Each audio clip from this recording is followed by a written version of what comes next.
It's a phaser that goes a little bit extra. Keep your eye on the green LED up here.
As you probably noticed, the electric vibe from OPFX is touch responsive. So the harder we drive it, the faster it goes, and or the deeper it goes. I love toggle switches. This gives me major setting up the DeLorean to travel back in time vibes.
That right there is really the heart of this effect. Plus, we can hit this little option button here and invert the envelope effect so it's fast by default and then it slows down when we play harder.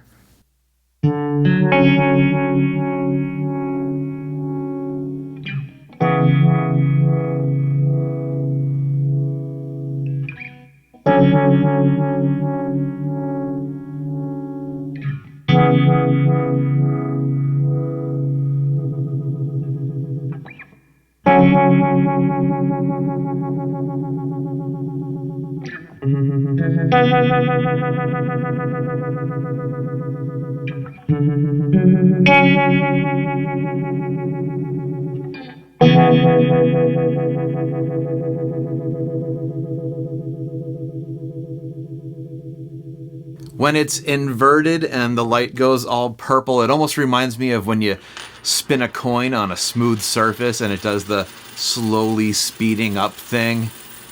Yeah, it's kind of just like that. Now, the two switches on the left up here are really thoughtful as well. This first one gives us two voices for the effect. Traditional phaser is the phased signal matched back up with the dry signal so they can phase fight each other and make the effect. Or flip it down and cut the dry signal so it becomes a phase-based vibrato.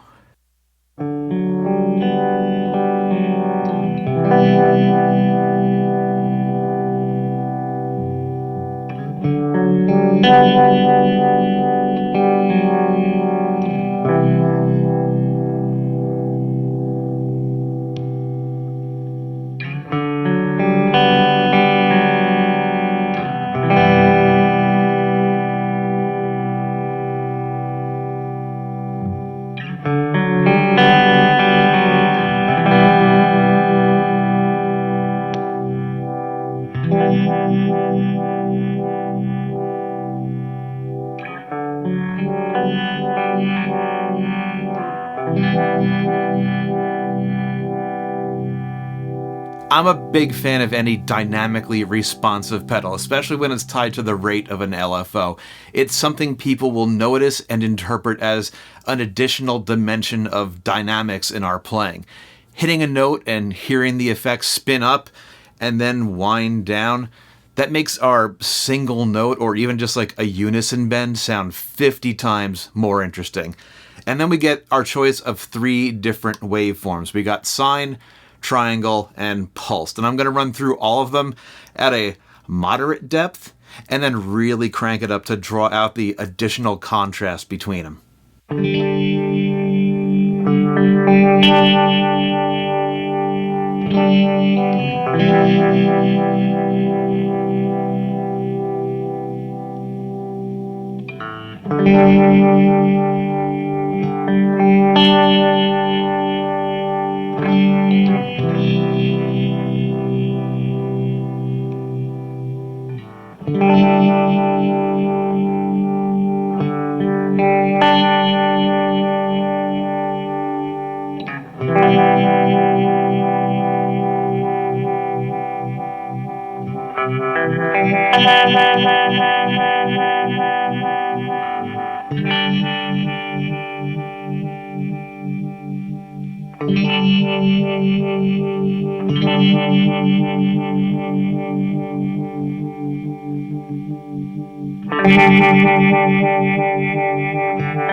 Subtle little differences that become less subtle as we increase the depth. And there's another little bonus feature in here. Turn the pedal off at the switch and then click this function button up here. Blink, blink, blink. And now the LFO is essentially parked until we start playing. So every time we start playing a passage, it starts cleanly in the sweep.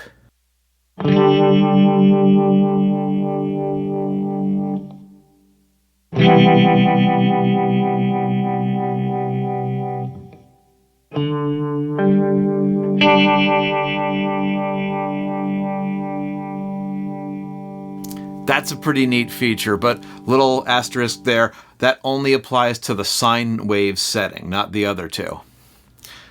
No apology needed, that was my favorite setting anyway. Our 3 knobs are level, it's the level, and it actually goes pretty far in either direction. They got their bases covered there.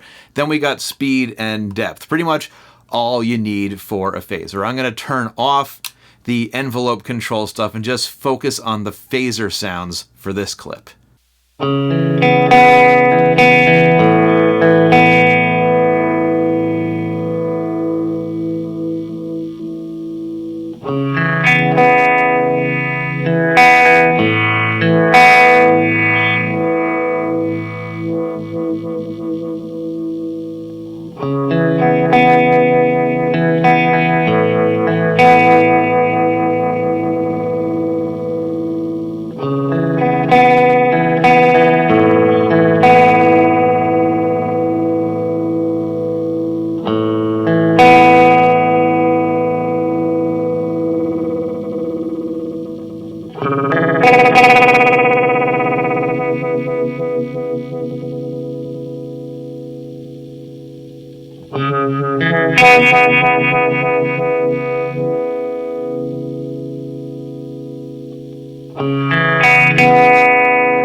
That little flourish you heard at the end there, that was because I still had the auto start sine wave thing going on.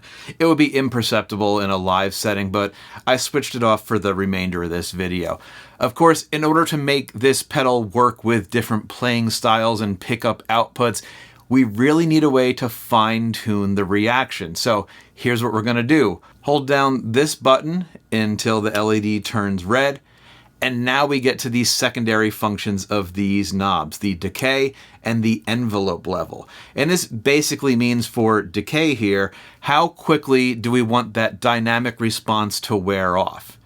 And for the third knob, envelope level, how much of an envelope-based effect do we want?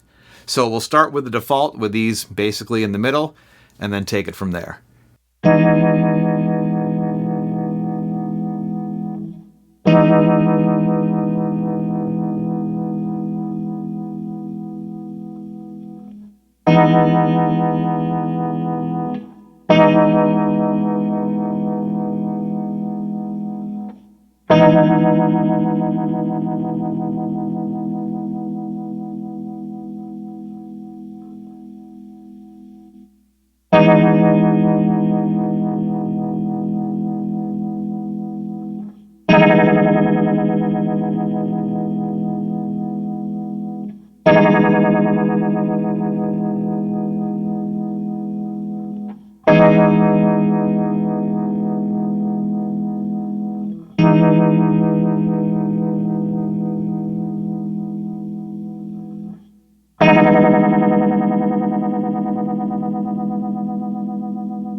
Despite all the fanciness on the UI side, this is an analog phaser at heart.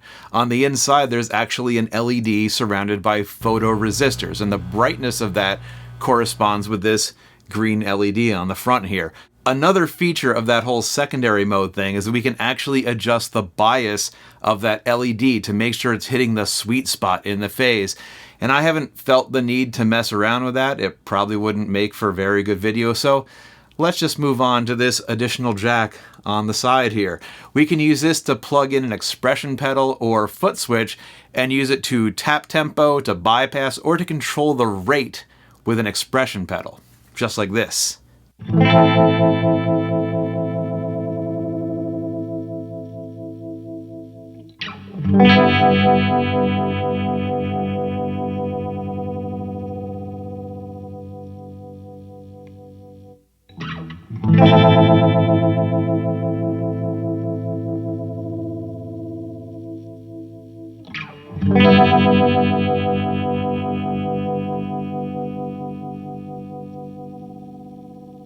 What's kind of neat with that is we can get that boost from the envelope effect, let that kind of wear off, and then bring it back in with the expression pedal if we want. We can also set up that jack for tap tempo, and sure, why not?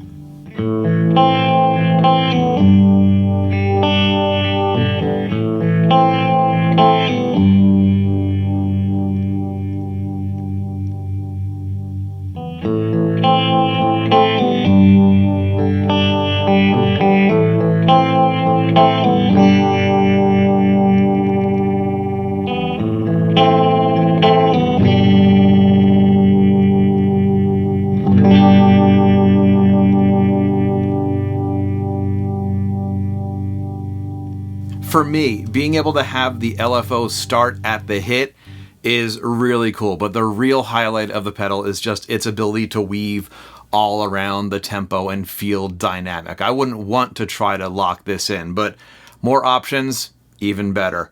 Before moving on, I want to say thanks to RockBox for furnishing me with that adorable little tap tempo box and the cable I plugged it in with. Notice how the plugs are on opposite side of one another?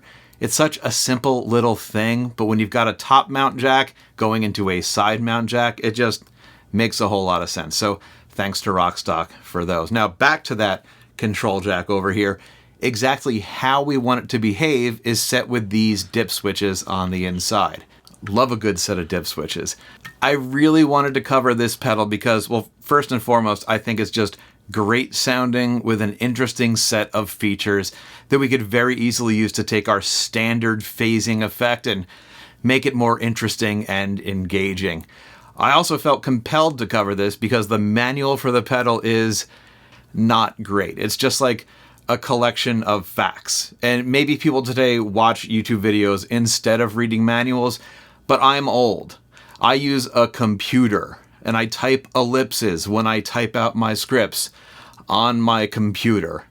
I don't know, it just kind of feels like a manual is a good opportunity to make sure your voice goes out with your creation. All of my favorite pedal companies have manuals that I really enjoy reading, but now you know pretty much all there is to know about this pedal, so maybe a moot point. Whatever you do, don't just straight Google electric vibe unless you want to find some other interesting products. We'll just leave it at that. Great pedal, lots of toggle switches. The vibes are on. I'll catch you on the next one.